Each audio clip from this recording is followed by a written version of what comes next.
এক গভীর অরণ্যে বাস করত নানা ধরনের পশু পাখি। সেই জঙ্গলের একদিকে ছিল এক বিশাল বটগাছ, আর সেই বটগাছের নিচে ছিল এক বিরাট ফাঁকা মাঠ। সেই মাঠে এসে জড়ো হতো সব পশু পাখিরা। সেই জঙ্গলের রাজা ছিল এক সিংহ, নাম ছিল তার কেশর। কেশর খুব বুদ্ধিমান ও দয়ালু ছিল। তার রাজ্যে সবাই মিলেমিশে থাকত। একদিন জঙ্গলে এক নতুন অতিথির আগমন হলো। সে হলো এক টুনটুনি পাখি, নাম তার টুনি। টুনি খুব ছোট, কিন্তু তার মনটা ছিল খুব বড়। সে সারাদিন উড়ে উড়ে জঙ্গলের খবর নিত আর সবাইকে গান শোনাত।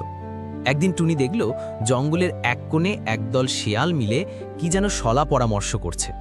টুনি তাদের কথা শোনার জন্য একটা গাছের ডালে গিয়ে বসল। শেয়ালদের সর্দার বিদ্যুৎ বলছিল, আমরা আর সিংহের শাসন মানব না।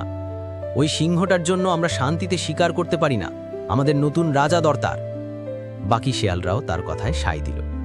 টুনি সব শুনে উড়ে গেল সিংহের গুহায়। সিংহ সব শুনে হাসল, বলল, ওরা আমার শক্তির কাছে কিছুই না, কিন্তু আমি রক্তপাত চাই না। আমি ওদের বোঝাতে চাই যে একতাই বল। পরের দিন সকালে সব পশু পাখি যখন মাঠে জড়ো হয়েছে, তখন বিদ্যুৎ তার দলবল নিয়ে সেখানে হাজির হলো। সে চিৎকার করে বলল, আজ থেকে এই জঙ্গলের রাজা আমি, কেশরকে আর আমরা মানি না। সবাই অবাক হয়ে গেল। হাতি, বাঘ, ভালুক সবাই কেশরের দিকে তাকালো। কেশর শান্তভাবে এগিয়ে এসে বলল, বিদ্যুৎ, তুমি রাজা হতে চাও, ভালো কথা, কিন্তু রাজা হতে গেলে শুধু শক্তি নয়, বুদ্ধি আর সবার প্রতি ভালোবাসাও দরকার। তুমি কি পারবে সবাইকে এক করে রাখতে? বিদ্যুৎ হেসে বলল, আমি সব পারবো, আমার শক্তি আছে। কেশর বলল, বেশ, তাহলে একটা পরীক্ষা হয়ে যাক। ওই যে দূরের পাহাড়ে একটা সোনার ঘণ্টা আছে, যে ওই ঘণ্টা বাজিয়ে আনতে পারবে সেই হবে এই জঙ্গলের রাজা।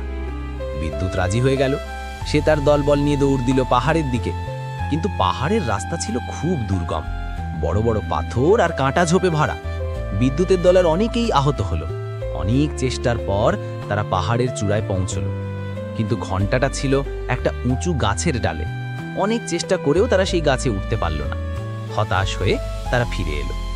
এবার কেশর তার বন্ধুদের দিকে তাকালো, বলল, চলো আমরা যাই। কেশর একা গেল না, তার সাথে গেল হাতি, বানর আর ছোট্ট টুনি। পাহাড়ের নিচে এসে হাতি তার সুর দিয়ে বড় বড় পাথর সরিয়ে রাস্তা পরিষ্কার করে দিল। বানররা তরতর করে গাছে উঠে কাঁটাযুক্ত ডালপালা সরিয়ে দিল। পাহাড়ের চূড়ায় পৌঁছে কেশর দেখল ঘণ্টাটা সত্যি অনেক উঁচুতে। তখন টুনি উড়ে গিয়ে ঘণ্টার দড়িতে ঠোকর মারতে লাগল। টুনির ছোট্ট ঠোঁটের আঘাতে ঘণ্টাটা অল্প অল্প দুলতে লাগল। তারপর বানররা সবাই মিলে দড়িটা ধরে টানতে শুরু করল, আর হাতি তার সুর দিয়ে গাছটাকে নাড়াতে লাগল। সবার সম্মিলিত চেষ্টায় অবশেষে ঘণ্টাটা বেজে উঠল। ঢং ঢং শব্দে সারা জঙ্গল মুখরিত হয়ে উঠল। বিদ্যুৎ আর তার দলবলের মাথা লজ্জায় হেঁট হয়ে গেল। তারা বুঝতে পারল, একা একা শক্তি দিয়ে সব হয় না, সবাইকে নিয়ে একসাথে কাজ করার মধ্যেই আসল শক্তি লুকিয়ে আছে। কেশর যখন ঘণ্টা নিয়ে ফিরে এলো, তখন জঙ্গলের সব পশু পাখি আনন্দে নেচে উঠল। বিদ্যুৎ কেশরের পায়ে পড়ে ক্ষমা চাইল।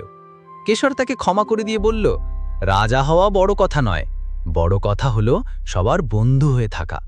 আজ থেকে আমরা সবাই এই জঙ্গলের রাজা। সেই দিন থেকে জঙ্গলে আর কোনো ভেদাভেদ রইল না। সবাই মিলেমিশে সুখে শান্তিতে বাস করতে লাগল। আর ছোট্ট টুনি তার মিষ্টি গলায় গান গেয়ে সবাইকে শুনিয়ে বেড়াতে লাগল একতার জয়গান।